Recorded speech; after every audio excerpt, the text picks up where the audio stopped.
Hi guys, welcome to my channel. ఈరోజు ఏవీజీకి వెళ్ళాం, భీమవరంలో ఉన్న ఏవీజీకి. అందుట్లో మొబైల్ తీసుకుందామని వెళ్ళాం. నాకు ఇది ఎక్కగానే ఒకటి గుర్తొచ్చింది. సారీ అండి, అలా దిగాలని తెలియక మేము మామూలుగా దిగేసాం. పర్వాలేదు కదా.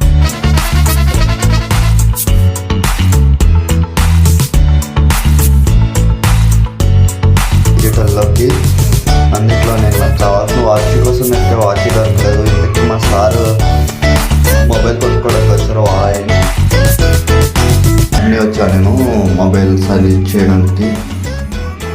అక్కడికి మొబైల్ తీసుకున్నాం. నేను ఖాళీగా ఉంటే యూట్కి వెళ్తాను కదా, అక్కడికి వచ్చి వాచ్కి వెళ్ళిపోతున్నాను. ఆఖరి మేము పెట్టిన ఆర్డర్ మొబైల్ వచ్చేసింది. ఇదే మోటో Edge 50 Pro.